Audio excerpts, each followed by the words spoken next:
Alors là, on va avoir une intervention qui n'était pas beaucoup prévue au début quand on avait organisé cette conférence. C'est une personne qui va se présenter à vous, qui nous avait contacté pour en fait présenter les études supérieures au Japon. Et comme le lycée Louis-le-Grand, dans son premier établissement, un des axes, c'est l'ouverture à l'étranger. Alors on s'est dit pourquoi pas. Jusqu'à présent, on a toujours parlé des études à l'étranger, mais spécifiquement les États-Unis et un peu l'Angleterre. Aujourd'hui, voilà, on a des partenariats, peut-être des ébauches intéressantes. Je ne connais pas du tout le sujet maintenant. Donc, on va laisser la présentation se faire. Et les élèves qui sont intéressés et les parents qui sont intéressés pour l'information peuvent venir dans l'après-midi consulter Madame Trier pour qu'elle leur explique un peu plus en profondeur de quoi il s'agit. Quels sont les plans et les informations. Ça, c'est vraiment une petite intervention qu'on a calée au dernier moment. Je ne vais pas être très long. Voilà.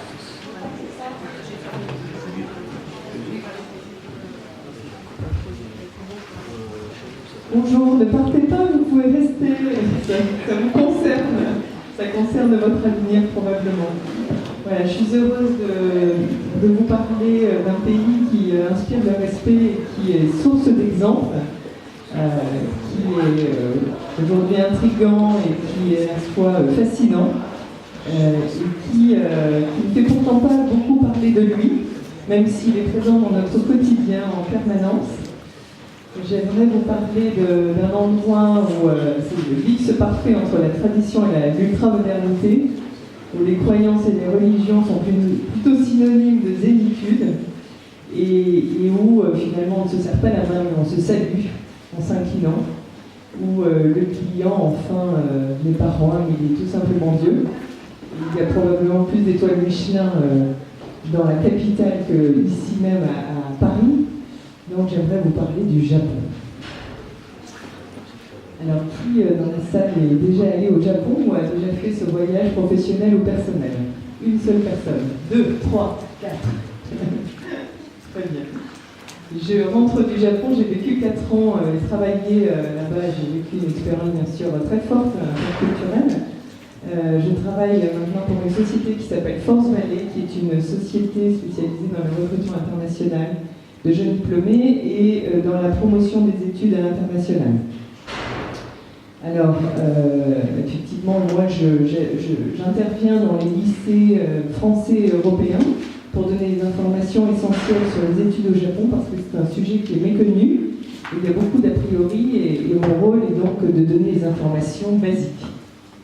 À ce propos, il y avait dimanche dernier une conférence, la première du nom, à la Sorbonne, qui était organisée, qui s'appelait Study in Japan. Donc le sujet est quand même vraiment d'actualité. Alors ma fille ce matin me demandait au petit déjeuner, me dit: mais maman, pourquoi tu vas au lycée Louis-le-Grand pour parler des études au Japon? Alors, je lui ai dit: écoute, bon, étant en première scientifique internationale, je lui ai dit: écoute, le lycée Louis-le-Grand est synonyme d'excellence en France. On les habitue au travail et au sens de l'effort, ce en quoi c'est assez proche finalement des valeurs qu'on inculque aux élèves japonais. Ensuite, quand on regarde le site web du lycée Louis-le-Grand, on constate qu'il y a plus de 50 nationalités, je pense, au niveau des élèves. Donc un lycée qui tournait vers l'international, inévitablement. Et le site est traduit en 17 langues, je crois, dont le japonais. Et puis enfin, on connaît bien sûr l'effort, l'accent sur les sciences, les mathématiques au lycée Louis-le-Grand, ce qui bien sûr est très proche de l'enseignement que peuvent avoir les élèves au Japon. Voilà, alors pourquoi penser au Japon pour les études, maintenant ou dans 2 ans ou un peu plus tard? Alors pour plusieurs raisons. La première, c'est que le Japon demande des étudiants étrangers, tout simplement. Aujourd'hui, je pense que pour donner quelques chiffres, en l'an 2000, il y avait 68 000 étudiants étrangers qui étudiaient au Japon. En 2009, ils sont passés à 120 000, donc un peu plus de une croissance de 120%. Et l'objectif du gouvernement japonais est de fixer la barre à 300 000 étudiants étrangers en 2020. Donc, un objectif ambitieux, mais je pense qu'ils peuvent y arriver. Et ils vont mettre vraiment de gros moyens pour accueillir ces étudiants étrangers, Donc le premier message, c'est vous, étudiants français, futurs étudiants français, vous êtes le bienvenu au Japon. La deuxième chose, c'est l'enseignement supérieur qui est d'une extrême qualité. Vous avez aujourd'hui le futur bachelier qui souhaite étudier à l'étranger, qui se positionne tout de suite sur la scène internationale. Bien sûr, on sait que c'est important. Et pour cela, il regarde les classements mondiaux. Et le Japon offre aujourd'hui des universités qui sont très bien placées, très bien positionnées en Asie et sur l'international. Donc pour prendre le top 100 du classement du Times Higher Education, il y a 22 universités japonaises dans le top 100 et 2 dans le top 10. Donc on parle là d'élite universitaire. Ça c'est le deuxième point. Le troisième point, eh bien, c'est que l'anglais est de plus en plus diffusé dans les universités japonaises. C'est-à-dire que vous n'êtes plus obligé de parler le japonais pour penser à étudier là-bas. Donc ça, c'est très important.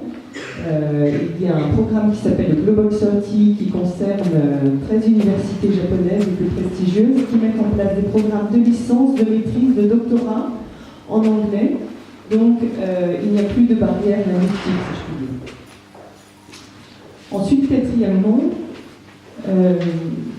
je voudrais comparer en fait le coût d'études, parce qu'il faut bien en parler, le coût de ces études à l'étranger.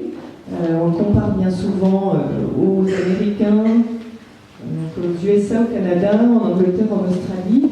Eh bien, le Japon se situe bien après ces pays-là, en termes de coût d'études.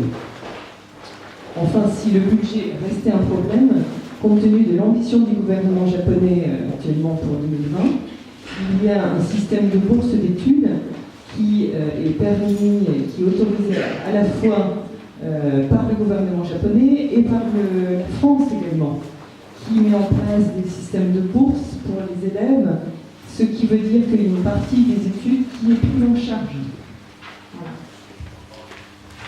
Enfin, le cinquième point, c'est la qualité de vie étudiante sur place, qui est absolument inégalable et incomparable, avec une sécurité à 100%. Il n'y a quasiment pas de taux de criminalité proche de zéro. Je me souviens avoir laissé maintes et maintes fois ma bicyclette sans antivol à côté de la station de train. C'est l'endroit où vous retrouvez votre iPhone dans le Lost and Found des gares. C'est complètement hallucinant, c'est du jamais vu.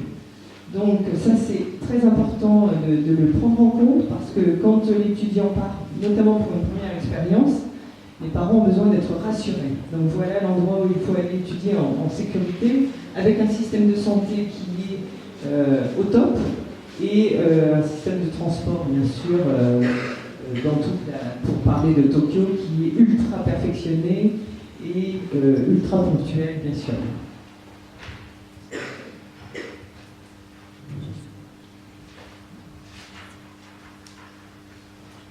Alors ça, c'est la partie études. J'aimerais parler également du contexte économique, politique et de recherche qui est ultra favorable. Donc, profitons-en. Aujourd'hui, le Japon est le 7e pays qui accueille les étudiants en mobilité internationale. Et notre ministre des études supérieures et de recherche souhaite augmenter cette mobilité internationale pour les étudiants qui sont en sciences et techniques. Donc, elle a fait plusieurs voyages au Japon récemment. Les deux pays se rapprochent, il y a un contexte favorable, donc il faut vraiment en profiter. Ensuite, eh bien, le contexte économique avec 3 ou 4 enjeux très importants entre la France et le Japon. Le premier, je dirais, c'est l'aviation, pour parler du gros contrat qui a été signé entre Airbus et JAL, la compagnie aérienne japonaise, sans parler de l'automobile. Le deuxième, bien sûr, enjeu est nucléaire. On connaît la coopération entre les deux pays depuis très longtemps. Et puis le troisième enjeu, c'est l'Afrique. L'Afrique qui reste l'un des continents les moins exploités, notamment en termes de matières premières. Et pour éviter, ou en tout cas pour contourner l'influence chinoise, eh bien, le Japon a besoin de l'expertise française. Enfin, j'aimerais parler de la recherche, bien sûr, puisque le Japon, vous le savez, c'est le laboratoire de l'Asie. Le Japon a des conditions, offre des conditions exceptionnelles aux laboratoires de recherche avec des budgets qui sont colossaux. Ce qui veut dire que quand vous étudiez, vous êtes un étudiant scientifique là-bas sur place, vous avez des budgets qui vous aident à parvenir à vos fins, si je puis dire. Voilà ce que je souhaitais dire dans le contexte économique et politique. Alors pour résumer les points principaux, le Japon demande des étudiants étrangers, donc vous êtes bienvenus, et voilà un pont fantastique pour avoir une carrière internationale en Asie, puisque quand vous êtes jeune diplômé, eh bien, vous avez la possibilité d'y travailler directement, et vous avez une formation qui est différenciante par rapport à celle des autres enfants qui souhaitent ne pas partir à l'international. Ensuite, la deuxième chose, il n'y a plus besoin de parler le japonais, même s'il y aura quand même un effet lost in translation, vous serez obligé d'apprendre le japonais sur place. En tout cas, ça n'est plus nécessaire pour partir. Troisièmement, possibilité de bourses d'études qui vont vous aider à avoir des études à prix compétitifs, et donc sur place, vous pouvez également avoir des mini-jobs qui vont vous permettre de vivre aussi dans le quotidien. Et puis, enfin, la sécurité 100% qui est rassurante pour une première expérience à l'étranger. Voilà, je prendrai le dernier exemple de l'étudiante HEC que j'ai entendue dimanche dernier et qui disait que cette expérience qu'elle avait eue, elle avait bénéficié d'un échange d'1 an au Japon. Elle expliquait que, bien sûr, elle avait adoré cette expérience, que c'était une expérience qui était inoubliable.